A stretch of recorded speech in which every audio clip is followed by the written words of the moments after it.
What's up, everyone? Welcome back to the Rear Naked Choke. Today's episode is packed. Dana White shutting down streaming sites, Shawn O'Malley reacting to Petr Yan's shocking performance, Brandon Moreno looking for another title shot, Cejudo talking retirement again, and a whole lot more from UFC 323 Fight Week. Before we get into it, leave a like to help support the channel, and if you're new here, hit subscribe so you never miss an update. Let's get started. Dana White has never hidden how much he loves going after illegal streamers, and that came up again during his appearance on the Caleb Pressley show. They asked him about the recent shutdown of StreamEast, a site millions of people used, and Dana didn't even try to dodge it. He said he shut down a lot of streamers and called it one of his favorite things to do. The hosts jokingly called him a narc, but Dana didn't care. He said for years that piracy hurts fighters and the sport, and he's made it a priority to track these sites down. Interestingly, with the UFC moving to Paramount in 2026 and ending US pay-per-views, piracy might actually become much harder anyway. We'll see how that plays out.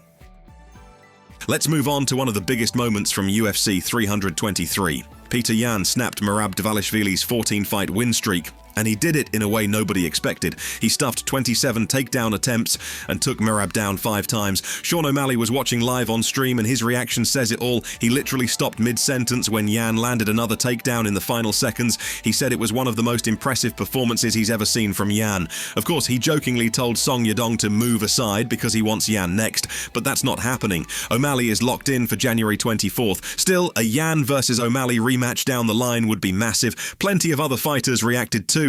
Davison Figueiredo congratulated Yan while reminding fans he has a big fight on January 24th. Khamzat Chimaev posted a message calling Yan's win incredible. Even Merab's teammate Movsar Evloev gave Yan respect, saying hard work always brings results. Yan himself tweeted that history is made and said everything is finally in the right place. Merab posted an emotional message to the people of Georgia, saying he's already motivated, he's fine physically, and he'll come back even stronger. And in classic Merab fashion, he still ended up at a post-fight party later that night. Yan also took a playful jab afterward by posting an AI photo of him relaxing in a jacuzzi, while Merab served him drinks, referencing Merab's comment from their press conference. These two always bring the entertainment, even after the fight.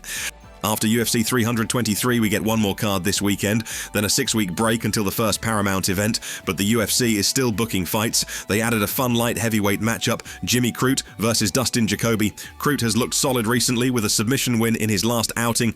Jacoby is coming off 2 straight wins, including a quick finish over Bruno Lopez. Another 205 matchup, Junior Tafa versus Billy Elikana. Tafa hasn't fought since July and is looking to bounce back. Elikana just submitted Kevin Christian and is 4-1 in his last 5. At heavyweight, Tai Tuivasa returns against Talison Teixeira. Tuivasa badly needs a win. He's dropped 5 straight. Teixeira is coming off the first loss of his career. At welterweight, Jonathan Miff versus Oban Elliott is booked. Miff won his UFC debut earlier this year, while Elliott looks to rebound from a decision loss. Fight announcements rarely slow down, even in December. Max Holloway recently showed off custom Hawaiian-themed gloves that looked incredible. Fans immediately assumed the UFC was finally changing glove designs, but no. Ariel Helwani confirmed the gloves are for charity only. Max won't be wearing them in his fight with Charles Oliveira at UFC 326. Still cool, just not official UFC fight gear. Reinier de Ridder gave an update after his alarming loss to Brendan Allen in October. He says he's feeling much better, he's been sparring again, and he wants to return early next year. He'd love a rematch with Allen, but he admits it's not realistic. He said he'll take whoever the UFC offers, because the middleweight division is pretty quiet right now. Tom Aspinall made his pick for Fighter of the Year, and he went with Ilia Topuria. He said Topuria's knockout of Charles Oliveira was one of the best knockouts he's ever seen live. And based on the atmosphere that night, he says it's hard to choose anyone else. If Merab had won at UFC 323 and defended his belt 4 times in a single year, he likely would have been the clear choice, but Yan changed all of that. Aspinall also reacted to Dana White's earlier comments about him being able to see during the controversial stoppage. Dana clarified that he wasn't attacking Aspinall. He was repeating what he had heard from doctors at the time. We'll see if Tom responds again. Rampage Jackson got into a heated confrontation with a security guard while streaming on Kick. Security asked him to stop filming or leave, then blocked him from accessing the parking area where his Sprinter van was located. Rampage stayed calm at first until a young fan asked for a photo and the guard told the kid no. Rampage snapped and unloaded on the guard, calling him several names and telling him not to block a kid from getting a picture. Fans are split. Some say Rampage went too far, others say security crossed a line. Let me know what you think in the comments. Alex Pereira says he's ready for heavyweight and doesn't care who the opponent is. He mentioned John Jones months ago, but now he just wants a shot at a third belt.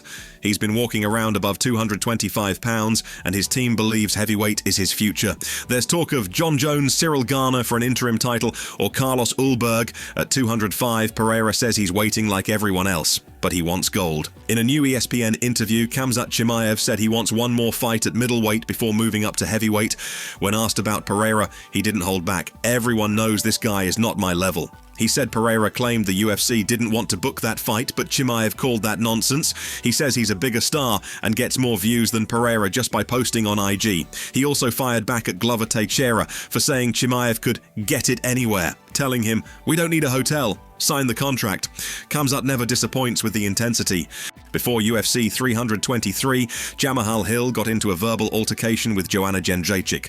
Reports say she was being aggressive toward his partner, and Hill told her, "Do not touch my girl, or I'ma knock you the F out." Joanna responded calmly, but the moment definitely caught fans off guard. That's going to wrap it up for today's MMA update. If you enjoyed the video, leave a like to support the channel and subscribe so you never miss an episode. Drop a comment and let me know, what do you think Alex Pereira should do next? Heavyweight or defend 205? This is the Rear Naked Choke, and I'll see you in the next one.